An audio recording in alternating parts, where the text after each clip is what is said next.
Have you ever felt so bloated that you looked like you were pregnant? That uncomfortable, tight, almost unbearable feeling in your stomach that follows you through the day, making it hard to sleep, hard to move, and hard to even breathe normally. If you have, you are not alone. Bloating is one of the most common digestive complaints people experience, yet it remains one of the most misunderstood. It can strike at any time, leave you feeling self-conscious, and completely drain your energy before the day even gets started. For many years, I personally dealt with this exact problem, and today, I am going to walk you through everything you need to know to finally understand and eliminate bloating for good. So let us get into it. Here is the thing most people get wrong about bloating. They assume it has one single cause, one simple fix. Pop an antacid, avoid one food, drink some peppermint tea, and suddenly everything is fine. But that is simply not how it works. Bloating is actually a symptom that can come from several very different places in your body, and treating the wrong source will get you absolutely nowhere. Your stomach, gallbladder, pancreas, small intestine, and large intestine can each contribute in completely unique ways. The good news is, once you understand exactly where your bloating is coming from, solving it becomes much more straightforward than you ever imagined. So let us start at the very beginning, because the first step is simpler than you might think. Think back to when your bloating started. Was it yesterday? This morning?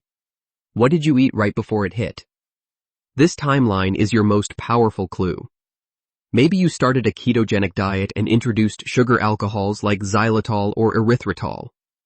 Maybe you tried adding 7 to 10 cups of salad after watching a health video. Perhaps it was cruciferous vegetables, dairy, or a keto snack bar loaded with corn fiber. Each of these could be the hidden trigger behind your discomfort. The beauty of this approach is its simplicity. You do not need expensive tests or complicated protocols to get started. You just need to pay attention to what changed right before the bloating appeared. Your body is always communicating with you, and your recent food choices are often the clearest message it sends. Here is a story that perfectly illustrates this point. I once had a patient come into my practice complaining that she was bloating so badly she looked pregnant. She was convinced it was something she had recently added to her diet. She came back the very next day, and it turned out she actually was pregnant. Now, while that is certainly an extreme example, the lesson behind it is very real. Sometimes what feels like a digestive problem has an entirely different explanation altogether. But more importantly, it highlights the power of paying close attention to what is new in your life and your diet. Identifying what recently changed and simply removing it can be the fastest and most effective solution to bloating you will ever find. So always start there before anything else. But what if you cannot pinpoint the cause? Or what if the bloating is already there and you need relief right now? Do not worry, because there is a hands-on technique you can use immediately to get some comfort. By gently massaging just beneath your rib cage, about an inch off the center to the right and 2 inches below the ribs, you can help decongest key digestive organs that may be contributing to that tight, uncomfortable feeling. Use slow, circular pressure and work both the right and left sides for 1 to 2 minutes each. You do not need any special tools or training to do this. This simple massage can help move trapped gas or fluid that has built up, and many people notice noticeable relief within just a few minutes of trying it. Here is something surprising that one of my patients discovered. His chronic bloating completely disappeared when he went to Florida and spent time relaxing on the beach. Now you might think it was the change in food or water, but the real reason was stress. Elevated cortisol, your body's primary stress hormone, triggers inflammation and causes swelling specifically in the midsection. This is not random. Your gut and your nervous system are deeply connected, and when one is under pressure, the other responds immediately. So if you notice your stomach is most distended during or after stressful periods, that is absolutely not a coincidence. It is your body sending you a clear signal. Managing stress through rest, breathing, or simply stepping away from your routine is a legitimate and often completely overlooked part of solving chronic bloating for good. Now let us go organ by organ through your digestive system, starting with the stomach. When your stomach does not produce enough acid, Food does not get properly broken down from the very start. Think of stomach acid as the first real engine of digestion. Without it running at full power, everything downstream suffers. This leads to indigestion, acid reflux, heartburn, and yes, bloating. If you experience bloating alongside any of those symptoms, low stomach acid is likely the culprit. The good news is, this is very fixable. You can support your stomach's acid levels using betaine hydrochloride supplements, which are widely available, or simply take 1 to 2 tablespoons of apple cider vinegar with or before your meals. Small change, but the results can be significant. Moving along to the gallbladder. This small but mighty organ concentrates bile, a powerful digestive fluid that breaks down fat by a factor of 5 times. Think of bile as your body's natural fat-dissolving detergent. When bile production is low or the gallbladder becomes sluggish, your digestion starts to suffer in very specific ways. You may notice burping, belching, nausea, or a full heavy sensation right under your right rib cage. Some people even experience pain radiating up to the right shoulder or neck. Here is a simple self-check you can do right now. Press gently under your right rib cage. If that pressure actually reduces your bloating or discomfort rather than increasing it, that is a strong and telling signal that your gallbladder needs direct support, specifically through purified bile salts. Next up is the pancreas, sitting more toward the left side of your abdomen, and it plays a surprisingly important role in bloating. The pancreas produces digestive enzymes that are absolutely essential for breaking down food, particularly fats. When enzyme production is low, perhaps due to high carbohydrate intake or early signs of metabolic dysfunction, your body simply cannot process food efficiently. The telltale signs here are greasy floating stools, diarrhea, and significant bloating after meals. These are signals your pancreas is struggling to keep up. The solution is a broad-spectrum digestive enzyme supplement taken with your meals. Alongside that, incorporating raw foods like fresh salads and fermented foods like sauerkraut can naturally stimulate and support your body's own enzyme activity, giving your pancreas the backup it genuinely needs to function properly. Now we arrive at the small intestine, where 90% of your digestion actually takes place. This is where things get really interesting. Unlike the large intestine, the small intestine is not supposed to house large amounts of bacteria. But sometimes, bacteria from the large intestine migrate upward and begin fermenting food in completely the wrong place.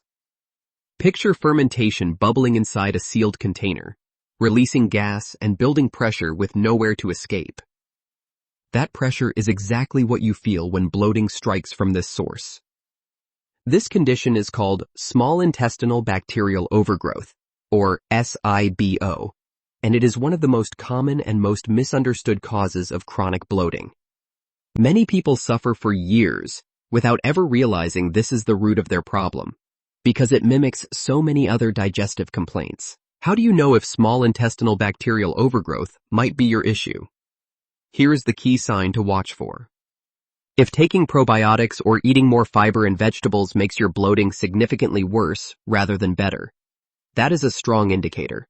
Something is off in your small intestine. The bacteria living up there are ready and waiting to ferment whatever comes their way, and feeding them more fiber only accelerates the problem and intensifies your discomfort. Think of it like pouring gasoline onto an already burning fire. You can also get a formal small intestinal bacterial overgrowth breath test done to confirm the diagnosis.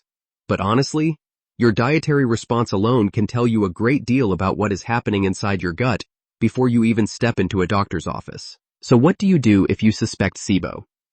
There are 3 powerful steps to take. First, temporarily eliminate fiber and probiotics entirely. A carnivore-style diet for 1 to 2 months can help reset the environment of your small intestine by removing the fuel source for those misplaced bacteria. Without that fuel, the overgrowth simply cannot sustain itself. Second, use natural antimicrobials. Oregano and garlic are highly effective options, and you can also incorporate clove, thyme, and sage into your approach. These natural compounds work directly against the bacteria causing the problem. Third, And perhaps most powerfully, practice intermittent fasting. Fasting gives your digestive system dedicated time to clean itself out through a natural cleansing wave called the migrating motor complex, ultimately restoring proper bacterial balance throughout your gut. Now let us talk about the large intestine. Unlike the small intestine, the large intestine is supposed to be home to a rich and diverse community of bacteria.